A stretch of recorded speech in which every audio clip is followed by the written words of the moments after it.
안녕하세요. 정겨운 작업실의 정겨운입니다. 오늘 제가 오랜만에 수선 영상을 가지고 왔어요. 청바지 기장 수선하는 법에 대한 문의가 종종 있었는데요. 제가 오늘에서야 그 영상을 가지고 왔습니다. 청바지 기장 수선은 사실 워싱이 안 들어간 그런 생지 데님이 아닌 이상 워싱 없이 그냥 댕강 잘라서 수선을 해버리면 굉장히 어색하게 돼요. 바지 밑단이. 생지 바지의 경우 그냥 원하는 기장대로 잘라서 밑단을 말아 접은 다음에 봉제를 해주면 끝이거든요. 하지만 워싱이 들어간 바지의 경우 워싱을 살려줘야 바지가 자연스럽게 수선이 되죠. 제가 오늘은 두 가지의 수선 방법을 알려드릴 거예요. 첫 번째는 노 재봉틀. 재봉틀이 없기 때문에 초보자분들도 쉽게 따라하실 수 있는 방법이고요. 그리고 두 번째는 나는 재봉틀을 좀 다룰 줄 안다 하시는 분들이 적용하시면 좋을 만한 조금은 더 전문적인 그런 수선법이 되겠습니다. 제가 저한테 길이가 긴 청바지를 한쪽은 재봉틀 없이 또 한쪽은 재봉틀을 사용해서 수선을 해볼 거예요. 수선을 다 하고 나서 재봉틀을 사용하지 않은 것과 재봉틀을 사용해서 수선한 것의 장단점을 제가 비교를 해드리도록 할게요. 그럼 본격적인 수선에 앞서서 청바지 밑단 수선에 도움이 될 만한 깨알 상식을 하나 제가 알려드리고 그 다음에 재료 소개로 넘어가 보도록 할게요. 청바지 밑단 봉제 상태를 보면 이렇게 일자로 된 싱글 스티치와 이렇게 꼬임으로 된 체인 스티치 두 가지 종류가 있어요. 왜 이렇게 구분이 되느냐? 1980년대에 데님의 바이블이라고 할 수 있는 리바이스의 밑단 봉제가 체인 스티치에서 싱글 스티치로 변경이 되게 돼요.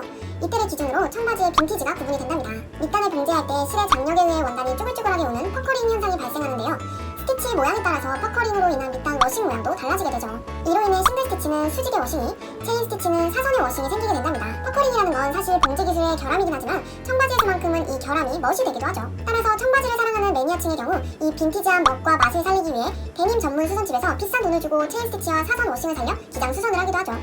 해당 내용은 네이버 블로그 백컴님의 포스팅에서 발췌했고요. 더 자세한 내용을 알고 싶으신 분들은 설명란에 링크를 확인해주세요. 자, 그럼 본인 바지가 체인 스티치로 되어 있고 나는 무조건 이걸 살려야 한다, 포기할 수 없다 하시는 분들은 재봉틀 없이 수선하는 방법만 하실 수 있겠습니다. 준비물로는 기장을 수선해줄 청바지, 자, 초크, 실, 바늘, 시침핀, 그리고 재봉틀을 사용한 수선법의 추가 준비물로 가위, 청바지용 실, 두꺼운 호수의 바늘, 망치가 필요합니다. 저는 바지를 착용한 상태로 안쪽으로 접어서 줄여줄 길이를 표시해 가지고 왔어요. 시침핀으로 접힌 위치를 표시해주고 바지를 펼쳐줍니다. 길이를 재보니 저는 8cm 정도가 나오네요. 초크로 양쪽에 8cm의 위치를 표시하고 일자로 그어줄게요. 그리고 밑단의 폭만큼 8cm 위로 선을 다시 그려줄 거예요. 밑단의 폭을 재보니 1.5cm가 살짝 안 되네요.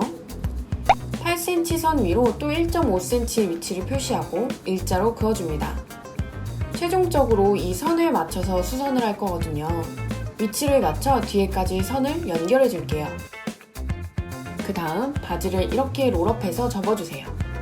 이때 바지 밑단 봉제선이 약 1mm 정도 바로 윗부분과 최종적으로 표시한 선이 맞닿도록 위치를 맞춰주세요.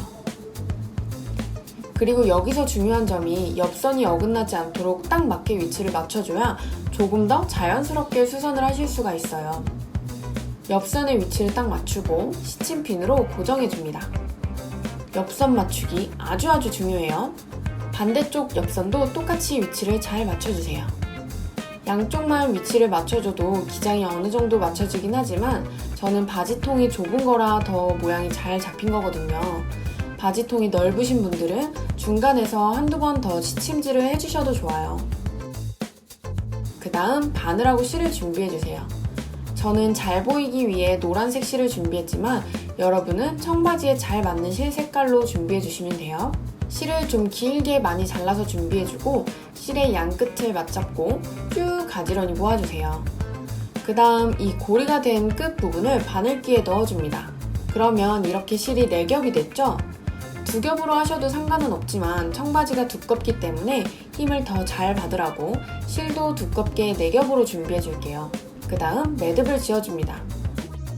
이제 청바지 밑단 바로 아랫부분을 쭉 봉제해줄 거예요. 바느질을 잘 하시는 분들은 박음질로 하셔도 좋지만 저는 바느질을 잘 못하시는 분들도 쉽게 하실 수 있도록 간단히 홈질로 봉제를 해볼게요. 옆선이 흐트러지지 않도록 계속 잘 확인해주세요.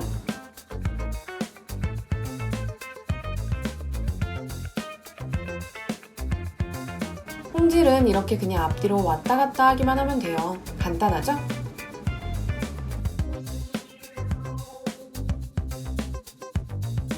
한 바퀴 다 돌았으면 마무리 매듭을 지어줄게요. 이렇게 한 바퀴 홈질로 봉제를 해줬어요. 그 다음 이 롤업된 부분을 안으로 넣어주면 짜잔! 이런 식으로 밑단 워싱과 봉제선을 살리면서 기장이 줄어든 게 보이시죠? 옆선도 이 정도면 나름 잘 맞은 것 같아요. 근데 이게 그냥 이렇게 보면 좀 부하고 어설퍼요. 그래서 다리미로 꾹꾹 한번 눌러주고 올게요.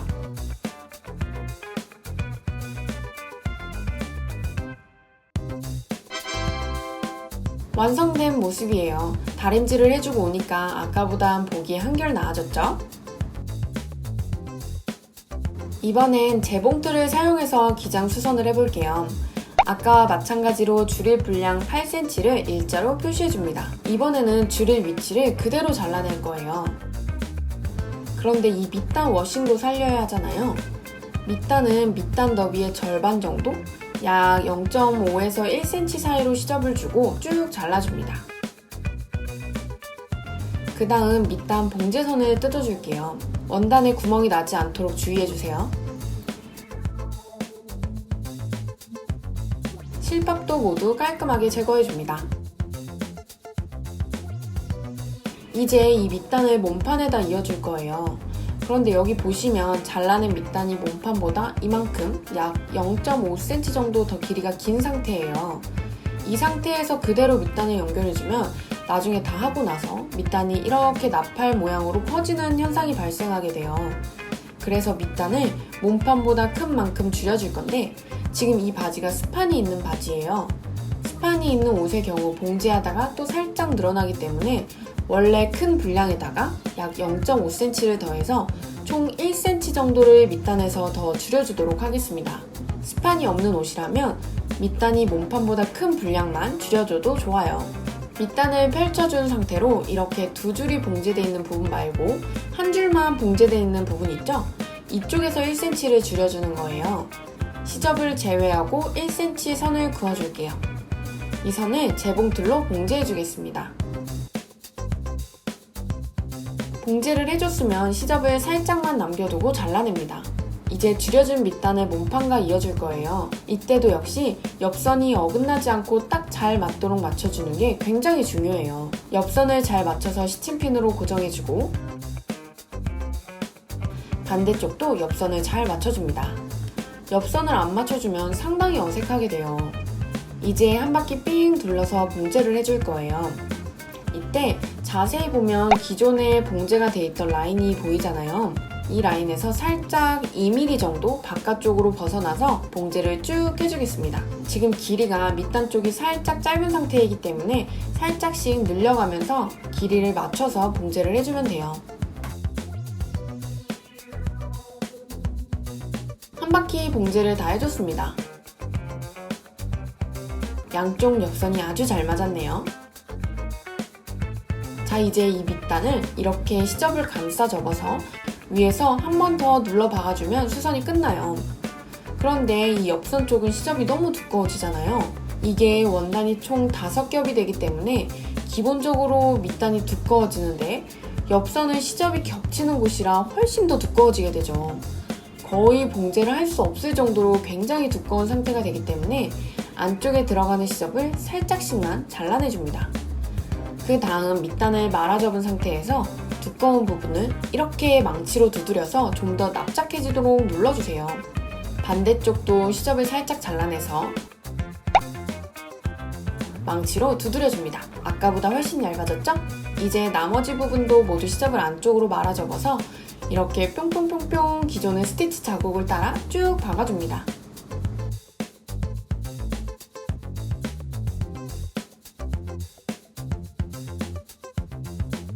이렇게 봉제를 쭉 다 해줬고요.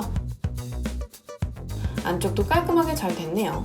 역시나 밑단을 다리미로 눌러서 한번 정리해 줄게요.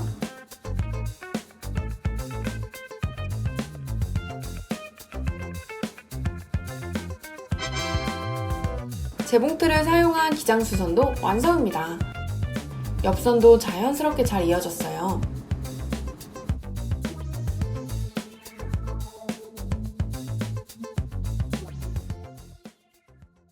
왼쪽은 재봉틀을 사용하지 않은 수선, 오른쪽은 재봉틀을 사용한 수선입니다. 지금부터 청바지 워싱 살려 기장 줄이는 두 가지 수선법의 장단점을 한번 살펴볼게요.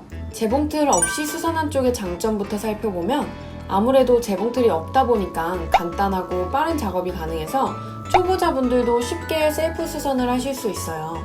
또한 잘라내지 않고 안에 줄여준 분량이 남아있기 때문에 혹시나 필요시에는 원상복구도 가능하다는 점이 있고요. 그 다음 재봉틀을 사용한 수선의 장점으로는 일단 재봉틀 없이 수선한 것보다는 겉보기에 비교적 자연스러운 수선이 가능해요. 또한 안쪽에 접어준 분량 같은 게 없기 때문에 1단으로 롤업을 해서 연출을 하실 수가 있습니다.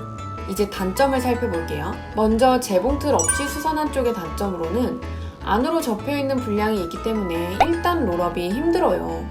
그냥 롤업을 해버리면 안에 접혀있는 분량을 펼쳐주는 게 돼버리기 때문에 결국엔 수선하기 전 기장에서 롤업을 한 거나 마찬가지인 셈이 되죠. 하지만 경우에 따라선 1단 롤업이 가능하기도 합니다. 저 같은 경우엔 줄여줄 분량이 딱 1단 롤업하기 적당한 정도의 양이었어요. 그래서 줄여준 부분을 다시 펼친 상태로 안쪽에서 한 번 더 접어주는 거죠. 결과적으로 이렇게 접힌 부분이 두 겹이 되게 말이죠.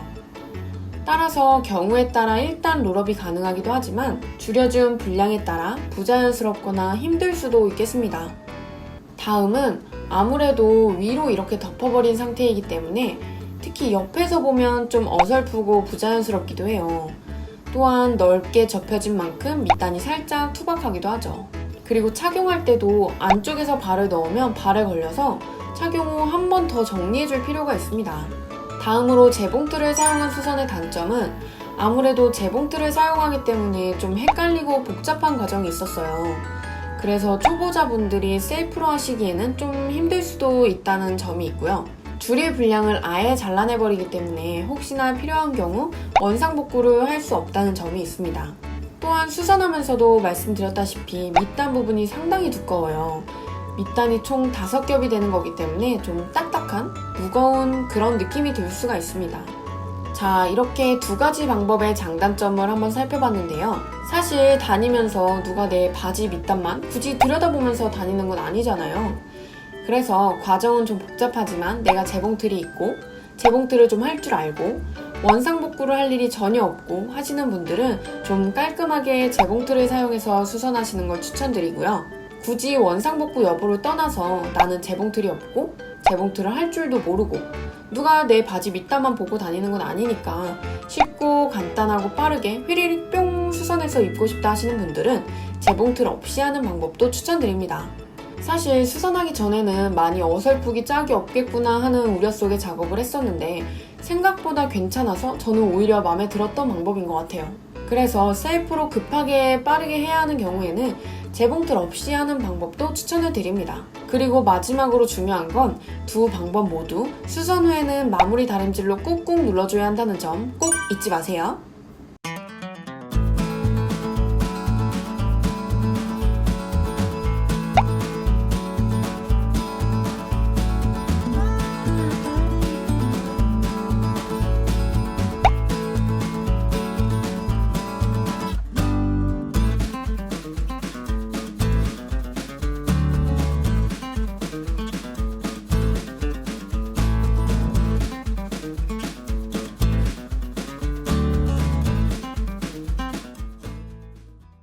네, 오늘은 오랜만에 수선 영상을 준비해봤는데요. 청바지 워싱 살려서 밑단 기장 수선하는 법 두 가지, 재봉틀 없이, 재봉틀 이씨 두 가지 방법으로 수선을 해봤습니다. 각각의 장단점과 주의사항들을 꼼꼼히 따져보시고 나한테 더 적합하겠다, 잘 맞겠다 하는 방법을 택하셔서 여러분들이 청바지 밑단 셀프 기장 수선하시는데 이 영상이 도움이 되었으면 좋겠습니다. 네, 그럼 저는 다음에 또 유익한 내용으로 돌아오도록 하겠습니다. 오늘도 시청해주셔서 감사드리고 오늘도 정겨운 하루 되세요. 감사합니다. 안녕.